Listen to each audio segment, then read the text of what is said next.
23 এপ্ৰিল 9 বহাগ বৃহস্পতিবাৰৰ দিনাখন তিতাবৰ ডিম্বদত্ত ক্ষেত্ৰত এদিনীয়া কাৰ্যসূচীৰে আমি তৃতীয়বাৰ্ষিক বসন্ত উৎসৱ ভাগি আমি ইয়াত অনুষ্ঠিত কৰিম। আৰু আমাৰ পিঠা পনা প্ৰতিযোগিতা, গামোচা প্ৰতিযোগিতা আদি কৰি বিভিন্ন প্ৰতিযোগিতাসমূহ ইয়াত অনুষ্ঠিত হ'ব। অসমৰ জনপ্ৰিয় কণ্ঠশিল্পী ৰিচা ভৰদ্বাজে ইয়াতে গীত পৰিৱেশন কৰিব।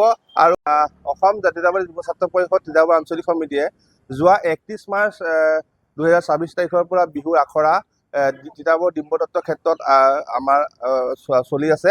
আৰু আজি 2 এপ্ৰিল তাৰিখে আমাৰ তিতাবৰৰ বিভিন্ন দল সংগঠন, তিতাবৰৰ সমাজ জীৱনৰ লগত জড়িত ব্যক্তিসকল, তিতাবৰৰ মহিলা সংগঠনৰ লগত জড়িত বিভিন্ন ব্যক্তিসকলক লৈ আমি আজি এখন শক্তিশালী উদযাপন সমিতি গঠন কৰিছোঁ আগন্তুক বসন্ত উৎসৱ 2026 উদযাপন কৰিবৰ বাবে।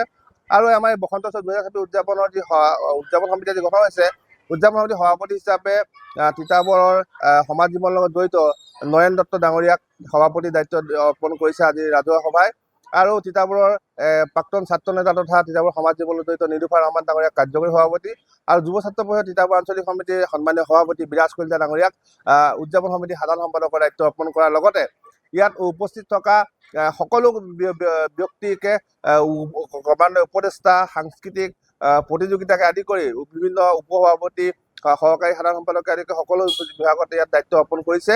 আৰু আমি অহা 23 এপ্ৰিল 9 বহাগ বৃহস্পতিবাৰৰ দিনাখন তিতাবৰ ডিম্বদত্ত ক্ষেত্ৰত এদিনীয়া কাৰ্যসূচীৰে আমি তৃতীয়বাৰ্ষিক বসন্ত উৎসৱ ভাগি ইয়াত অনুষ্ঠিত কৰিম।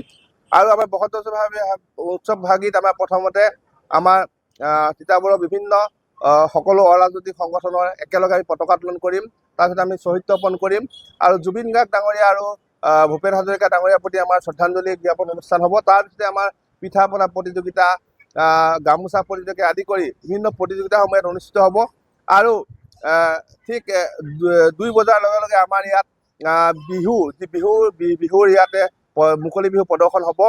আৰু গধূলিলৈ ইয়াতে আমাৰ সাংস্কৃতিক অনুষ্ঠান অনুষ্ঠিত হ'ব, য'ত অসমৰ জনপ্ৰিয় কণ্ঠশিল্পী ৰিচা ভৰদ্বাজে ইয়াতে গীত পৰিৱেশন কৰিব আৰু সমগ্ৰ অনুষ্ঠানটি জীপাল কৰি তুলিব।